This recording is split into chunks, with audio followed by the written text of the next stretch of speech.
Bienvenidos al Sentido de la Fe. Hablar del origen doctrinal del Islam desde una perspectiva católica especializada en la crítica de herejías exige una doble cautela. Fidelidad rigurosa a la historia y precisión dogmática sin anacronismos.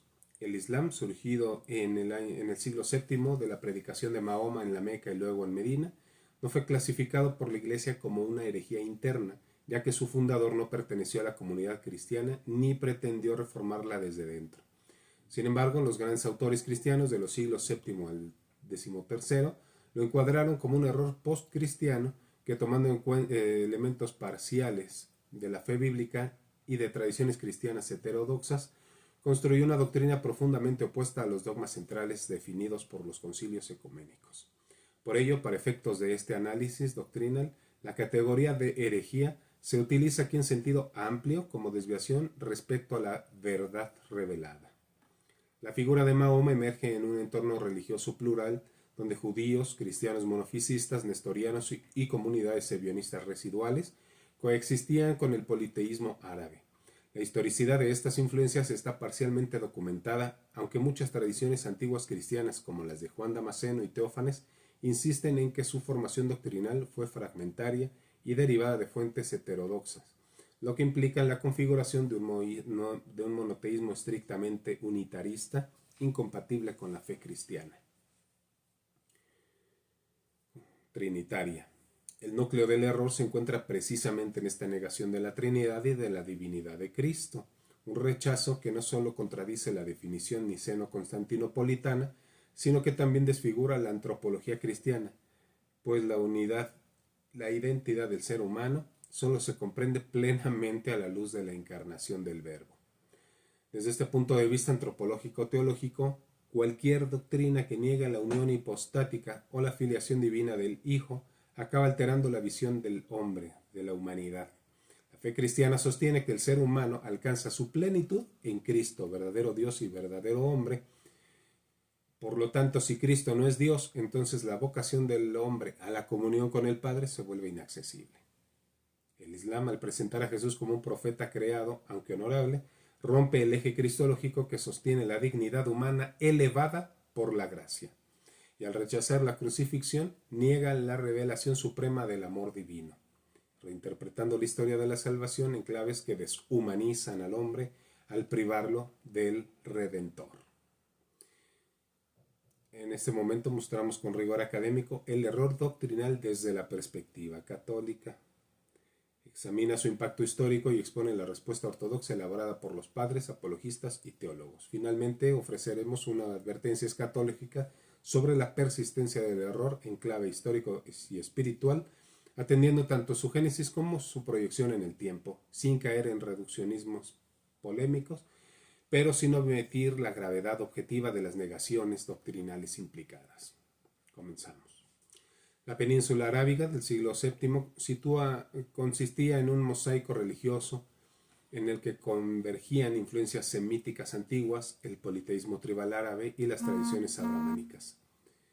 En las ciudades caravaneras de Hijaz, especialmente la Meca y Medina, circulaban ideas judías y cristianas adaptadas a la oralidad y al comercio.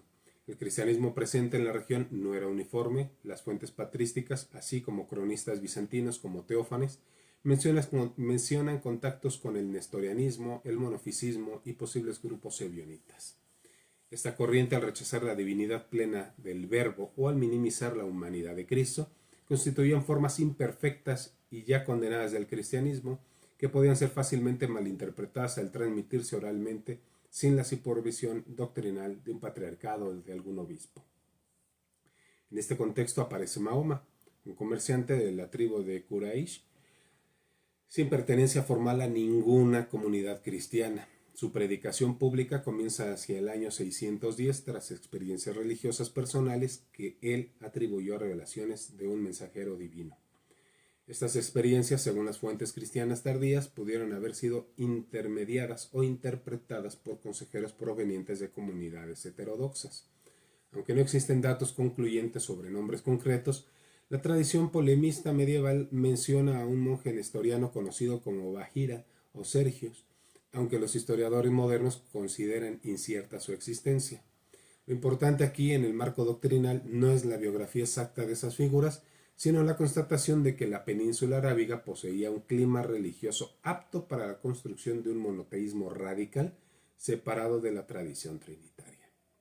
La doctrina central de Mahoma, predicó posteriormente fijada en el Corán, se estructuraba sobre el monoteísmo absoluto, una afirmación de la unicidad divina sin distinción de personas. Desde el punto de vista cristiano, este monoteísmo no es equivalente al monoteísmo trinitario, pues rechaza explícitamente la posibilidad de que Dios sea comunidad de amor. La Trinidad no es un añadido filosófico, sino la revelación interna de Dios, y negarla implica alterar la concepción misma de Dios y del hombre. El Corán, al rechazar la divinidad de Cristo, diversas suras como la 4:171, 5:116, 17 y 112, destruye el fundamento cristológico de la salvación. Asimismo, la negación de la crucifixión, 457-158, reconfigura la historia de la redención, interpretándola no como una entrega amorosa del Hijo por la humanidad, sino como un malentendido histórico. Para ellos no es redención.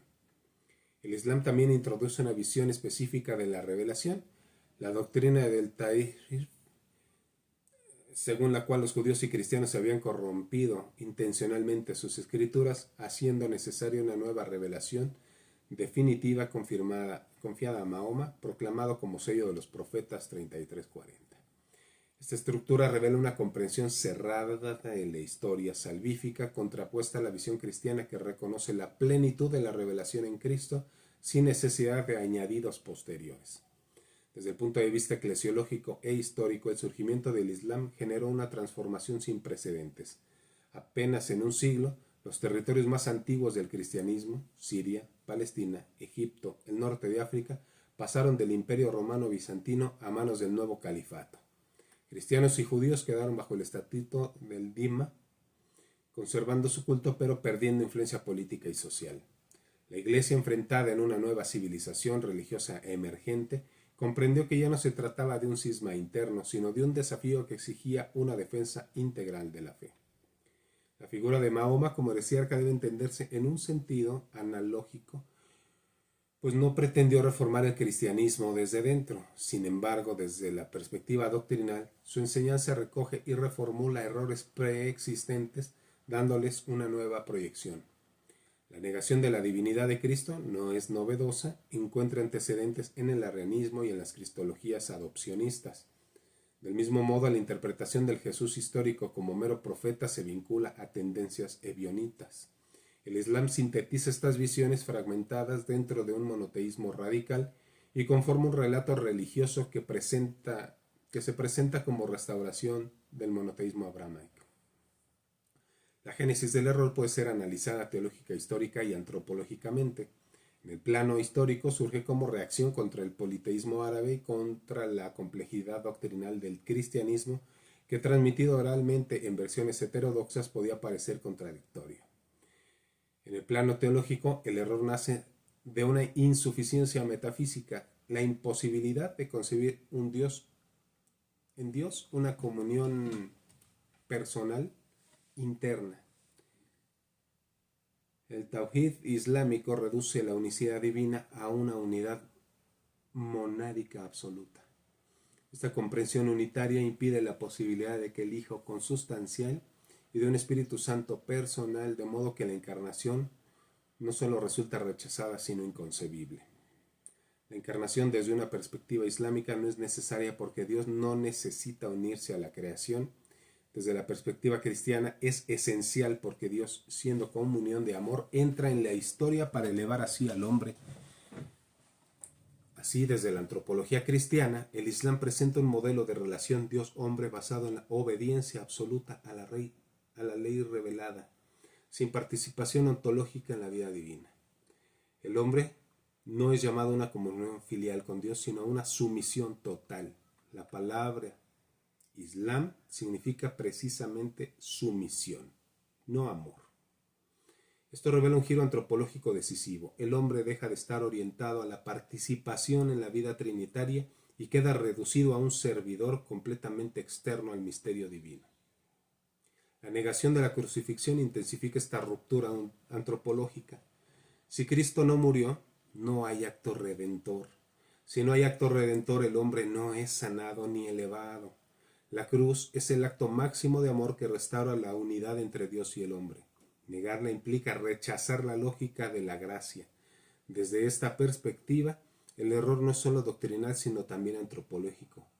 Niega al hombre el acceso a la gracia, destruyendo la noción cristiana de la misión personal, de la vocación a la santidad y de la identidad en Cristo. Otro elemento crítico es la doctrina de Tahir. Si las escrituras previas están corrompidas, la revelación cristiana queda invalidada. Esto anula la economía salvífica de la historia y coloca a Mahoma como el árbitro de la interpretación divina. Este error se agrava por la estructura misma del Corán, que contiene reinterpretaciones de figuras bíblicas basadas en fuentes apócrifas, midráshicas o heterodoxas, muchas veces contradictorias con los evangelios y la tradición apostólica. Juan Damasceno señala ya en el siglo VIII que el Corán presenta historias que imitan versiones apócrifas cristianas, a menudo desconectadas de la tradición auténtica. La antropología del error también se manifiesta en el papel que el Islam asigna a Mahoma, declarando sello de los profetas. Su figura adquiere una autoridad religiosa que no se limita a la predicación, sino que se convierte en normativa total, vida social, ética, política y jurídica. El cristianismo, en cambio, reconoce a Cristo como plenitud de la revelación y a los apóstoles como testigos, no como figuras legisladoras definitivas. La difusión vertiginosa del Islam, tras la muerte de Mahoma, revela una dimensión adicional. Su expansión militar en menos de un siglo transformó el mapa religioso del Mediterráneo, aunque la expansión política no es prueba doctrinal alguna. Muestra cómo el error doctrinal, cuando asume estructuras político-religiosas, puede adquirir un poder civilizatorio capaz de desplazar comunidades cristianas ancestrales, y no cristianas también. Este fenómeno fue interpretado por autores cristianos como un castigo o una prueba permitida por Dios para purificar la Iglesia, en línea con la visión de la historia como drama providencial. Finalmente, desde una perspectiva espiritual, los errores que niegan la encarnación suelen surgir de una falta de vida interior y de silencio contemplativo. La revelación del Dios Trinitario, que se manifiesta en la humildad del Verbo encarnado, exige una actitud de adoración profunda. Cuando esta dimensión interior es sustituida por una religiosidad puramente legalista o profética, el misterio se reduce a moral o política y la fe pierde su centro cristológico. La relación, la posibilidad de unirse el hombre realmente con Dios. Si Dios no se hace hombre, ¿cómo el hombre va a poder tener acceso a Dios? Continuamos. La Iglesia respondió al surgimiento del Islam no mediante un concilio específico, pues no se trataba de un movimiento interno, sino a través de una sólida tradición apologética. Los primeros grandes refutadores fueron los padres orientales, comenzando con Juan Damasceno, cuya obra Daerisibus dedica un capítulo entero a la herejía de los ismaelitas. Su análisis consiste en demostrar que la doctrina islámica contradice tanto la razón natural como la revelación cristiana. Señala la incompatibilidad del monoteísmo monádico con la verdad revelada, la invalidez de una supuesta revelación posterior a Cristo y los errores históricos y doctrinales del Corán. Teodoro Abu Qur'an, escribiendo en árabe en el siglo IX, profundizó en la defensa de la Trinidad y la encarnación frente al unitarismo islámico.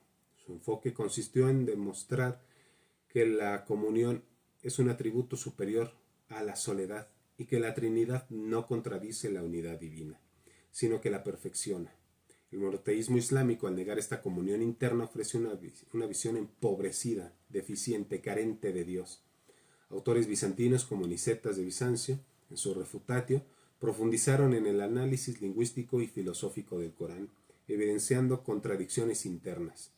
En Occidente, Pedro el Venerable promovió una primera traducción latina del Corán para permitir una refutación inteligente. Su obra Summa Totius Heresium contra los sarracenos expone los errores fundamentales del Islam y reafirma el dogma cristiano con claridad. La refutación ortodoxa subraya 3 puntos esenciales. Cristología. La encarnación es el centro de la fe. Si Cristo no es consustancial al Padre y al hombre, la salvación se derrumba. La Iglesia defendió esta verdad en Nicea, Constantinopla y Calcedonia. Trinidad. La unidad divina no es unicidad monádica, sino comunión. Negarla implica destruir el amor como esencia divina. Revelación. Cristo es la plenitud de la revelación. No se espera un profeta posterior porque Dios ya habló definitivamente en el Hijo. Esto sostiene la correcta visión del hombre, la vocación a ser hijo en el Hijo, la misión personal como participación en la vida trinitaria y la identidad en Cristo, ya que sin estas verdades la antropología cristiana se desvanece. Y la antropología general, ¿cuál sería el propósito del hombre? Estar sometido. Y sometido, ¿cómo vas a tener comunión con Dios?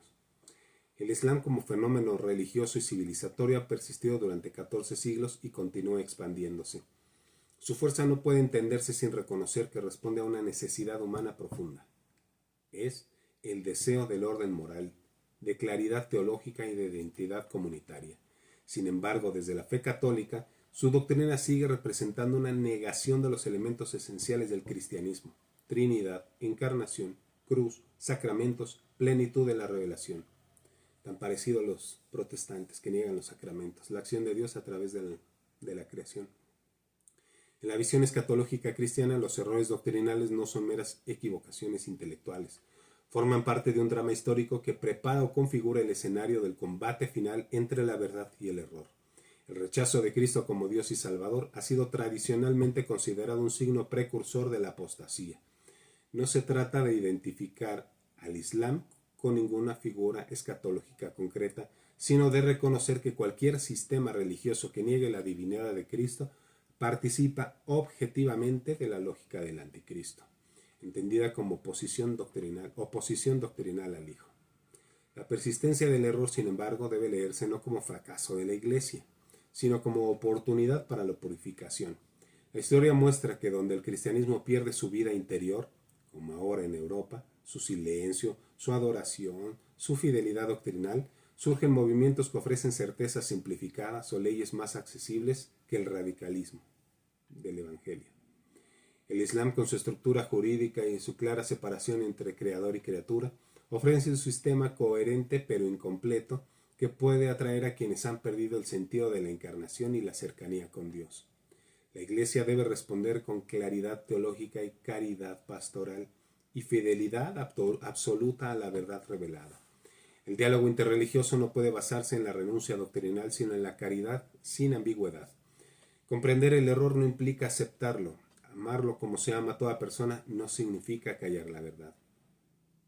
El cristiano del siglo XXI está llamado a mantener una fe firme en medio de un mundo plural, recordando que la verdad no cambia y que toda negación de Cristo, por más elaborada que sea, termina oscureciendo la dignidad del hombre. La fidelidad a la doctrina trinitaria y cristológica no es un lujo académico, sino la protección de lo más profundo del ser humano, su vocación a participar de la vida divina. El error doctrinal islámico, aunque antiguo, sigue desafiando a la Iglesia a dar razón de nuestra esperanza. Muchas gracias por llegar hasta aquí. Que Dios los bendiga y la Santísima Virgen de Guadalupe interceda por todos nosotros. Cualquier comentario será bien recibido y podemos extenderlo. Solamente es una breve explicación de la visión histórica, sin anacronismos, de las herejías.